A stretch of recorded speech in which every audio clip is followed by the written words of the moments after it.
میرا نام ڈیرہ اسماعیل خان ہے۔ میں بلوچ سردار ملک سرحاب خان کا مٹتا ہوا وہی تاریخی شہر ہوں جسے اس نے آج سے 500 سال قبل بڑے چاؤ اور ارمانوں کے ساتھ سندھ کنارے آباد کیا تھا۔ میں اپنے وقتوں کا نہ صرف پرامن اور خوشحال شہر ہوا کرتا تھا بلکہ اپنی سرسبزی، ہریالی اور پھولوں کی فراوانی کے باعث پھلاں دا صحرا کے نام سے بھی جانا اور پہچانا جاتا تھا۔ تہذیب و تمدن سے ناآشنا اور سماجی بندھنوں سے بے بہرا لوگوں کے درمیان میری منفرد کشش اور امن پسندی کا چرچا دور دور تک پھیلا ہوا تھا۔ شوری زدہ تاریک علاقوں میں نسل در نسل چلتی دشمنیوں کو ستایا کوئی انسان اگر امن کا دیپ ہتھیلی پہ رکھے میری پناہ میں آتا تو سمندر سے وسیع ظرف رکھنے والے میرے امن پسند غیور سانولے ڈیرے وال آگے بڑھ کر امن کے اس متلاشی کا کشادہ سینوں اور کھلے بازوؤں کے ساتھ خیر مقدم کیا کرتے۔ میری دھرتی اپنے سینے پر بہتے سندھو دھارے سے ان کی پیاس بجھاتی، اسے اپنی گود میں بٹھا کر کھلاتی پلاتی خوش ہوتی اور بغیر کسی صلے کی تمنا اور طلب کے اسے اپنا لیا کرتی تھی۔ میرے سترنگی میٹھے پانیوں کے تہذیبی دھاروں میں گھلی مٹی کے رنگ سارے رنگوں کو اپنا کر اس میں رچ بس جایا کرتے اور ہر کوئی میرے رسیلے سماج کے رنگوں میں رنگتا چلا جاتا تھا۔ ایک طرف ہنرمند مسلمان میرے سینے سے سونا اگلتے تو دوسری طرف پڑھی لکھی ہندو آبادی تعلیم، روزگار، صحت اور دیگر فلاحی سہولیات کی فراہمی کو اپنا فرض عین سمجھتی تھی۔ یہی پرامن اور غیور لوگ ہی میرے ماتھے کا جھومر تھے اور یہی میری تاریخ کا سنہرا ترین دور تھا۔ میری مسجدوں کے پاکیزہ گنبد، میرے کلیسا اور گردوارے شاد و آباد اور میرے مندر امن کے پیامبر ہوا کرتے تھے۔ وقت کا بے رحم پہیہ ایک مخصوص انداز میں زمین کو رونتا آگے سرکتا چلا گیا۔ میری جوان نظروں نے تہذیب و تمدن سے آری جنگلی اجٹ خانہ بدوشوں، صفاق تاتاریوں اور درانیوں کے لاؤ لشکر دیکھے۔ میری دور رس نگاہوں نے گھوڑوں کی سموں سے اڑنے والی چنگاریوں سے انسانی آبادیوں کو خاکستر اور مریا میٹ ہوتے دیکھا۔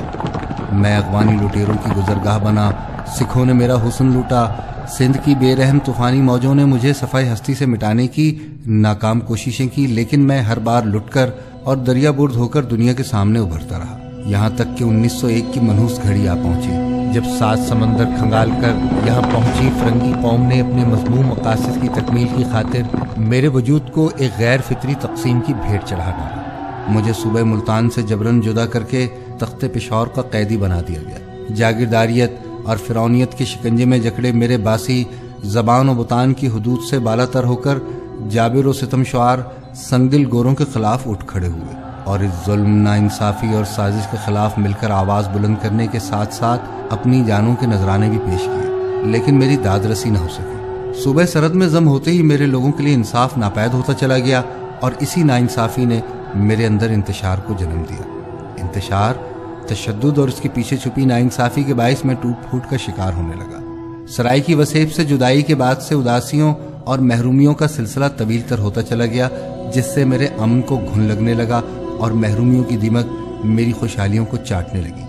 سرائی کی وسیب سے بچھوڑے کا غم ابھی تازہ تھا، ظلم و جبر کی داستانیں ابھی میرے حافظے میں تھیں کہ ایک اور منظم سازش کے تحت میرے باسیوں میں عقیدے کی دراڑیں ڈال دی گئی۔ نفرتوں کے اس پھیلتے کینسر نے پہلے ہندو اور مسلمانوں کے گھروں میں جھانکا اور پھر یہ گلی اور کوچوں میں سرائیت کرنے لگا۔ میرے باسیم، میرے سن آف سائل ظالم وقت کے ترازو میں مذہب کے نام پر تلنے لگے۔ جو پلڑا بھاری ہوا اس میں مذہب کی 2-4 مٹھیاں مزید ڈال کر اسے مضبوط تر کر دیا گیا اور ہلکے پلڑے کو اٹھا کر باہر پھینک دیا گیا۔ آزادی کے نام پر ہندوؤں کی صورت میں میرا سیاسی اور شعوری بازو کاٹ کر نفرتوں کا بوجھ باقی ماندہ سرائکیوں کے کاندھوں پر رکھ دیا گیا۔ میری پڑھی لکھی ہندو آبادی جو میری ڈھال تھی، جو اندھیروں میں امید کی کرن بن کر مجھے خارجی طوفانوں سے بچا لیا کرتی تھی، وہ ہجرت پر مجبور کر دی گئی۔ ان سے بچھڑنے کا غم ایک طرف، لیکن خوشی اس بات کی تھی کہ کلمہ حق پر بننے والی مملکت خداداد میں جب قانون کی حکمرانی ہوگی، مظلوموں کو انصاف ملے گا، تو میں بھی اپنا مقدمہ انصاف کی عدالت میں لے جاؤں گا۔ پھر کسی انصاف پرور حاکم کی بدولت مجھے دوبارہ اپنے اصل وارثوں کو لوٹا دیا جائے گا اور میں اپنی بچھڑی وسیب میں دوبارہ مدغم کر دیا جاؤں گا۔ لیکن یہ محض میری خام خیالی اور خوش فہمی تھی۔ آزادی کے بعد بھی میری تقدیر نہ بدلی، بلکہ یہیں سے میری بربادی کا اصل دور شروع ہوا اور میں انصاف کے لیے تڑپتا رہ گیا۔ 1947 سے نفرتوں کی بھڑکنے والی آگ 1987 میں شدت پسند عناصر کے شامل ہوتے ہی اپنے نقطہ عروج پر پہنچ گئی۔ جس کی حدت میں روز بروز اضافہ ہوتا چلا گیا۔ ابلیس کے ہاتھوں نفرتوں، عصبیت، لسانیت اور فرقہ واریت کی پٹاری کھلتے ہی بدگمانیوں کے سانپ شیعہ سنی کے گھروں میں گھس گئے اور پھر ایک ایسی زہریلی بارش برسنے لگی جو شریانوں میں پھیل کر میرے امن کو سبوتاز کرنے لگی۔ 80 کی دہائی میں میرے شہر میں غیر قانونی ہتھیاروں کا سیلاب آتے ہی بے زبان پرندوں کی بددعاؤں سے لرز جانے والے میرے نرم دل باسیوں کو کسی کی نظر لگ گئی۔ میری زرخیز زمینوں میں نفرتیں کاشت کی جانے لگیں، فرقوں کے درمیان نفرتوں کی حائل دیوار بلند کر کے میرے در و دیوار کو آگ لگا دی گئی۔ میرے شہریوں کی رواداری اور امن پسندی کو فرقہ واریت کا بھیڑیا گھسیٹ کر جنگل میں لے گیا، جہاں وہ اسے بھموڑنے، نوچنے اور چبانے لگا۔ مجھے فرقہ پرستی کی ڈائن نگلنے لگی اور میں شیعہ سنی تقسیم کے نام پر فسادات کا چشمدید گواہ بن گیا۔ تاریخ شاہد ہے کہ میں نے کس کس پر اپنا دست شفقت نہیں رکھا، کس کس کو اپنی ٹھنڈی چھاؤں فراہم نہیں کی۔ افسوس کہ میری مٹی نے جن بھوکے، حریص، بے فیض اور ابن الوقت لوگوں کو وقار بخشا، رزق کی فراوانی دی، شہرت اور اقتدار دیا، انہی لوگوں نے پرورش پا کر قداور ہوتے ہی میری جڑوں پر کلہاڑا چلایا، میرا استحصال کیا اور میرے باسیوں کو آپس میں لڑوایا۔ کسی نے مجھے مذہب کے نام پر لوٹا تو کسی جابر جاگیردار نے اپنی بے رحم پشاوری چپلوں تلے مجھے لتاڑا۔ یہ بے حس آج بھی اپنی آنے والی نسلوں کے لیے ہر جائز اور ناجائز طریقوں سے دولت کے انبار لگانے میں مصروف ہے، جبکہ میرا اصل باسی زندگی کا چھکڑا گھسیٹتے انسانیت کی تذلیل بن چکا ہے۔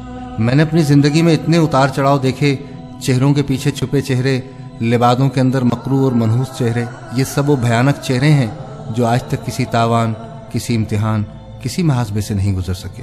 مجھے ان سے کوئی توقع، کوئی امید، کوئی گرہ نہیں۔ بقا سے فنا کی جانب تیزی سے رواں میرے شہر میں اب ڈائلاگ کے سارے در بند ہو چکے ہیں۔ اب یہاں کسی نہ کسی بے گناہ کا دن دہاڑے قتل ہو جانا روزمرہ کا معمول ہے۔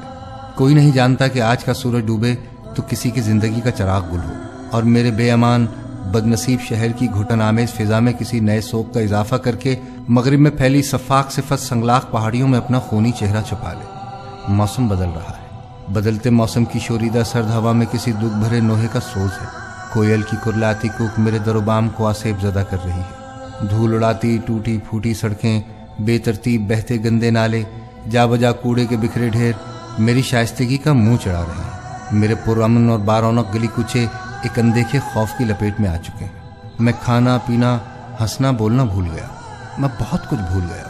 میری بنجر آنکھیں شام ڈھلے تک ہجرت کرنے والوں کو یاس و حسرت سے تک رہی ہیں۔ مجھے پتا ہے کہ جانے والے کبھی لوٹ کر واپس نہیں آتے، اور اگر کبھی لوٹ بھی آئے تو بہت دیر کر دیتے، اتنی دیر کہ واپسی پر صرف بھربھری مٹی کی ڈھیریاں ہی ان کا استقبال کیا کرتی۔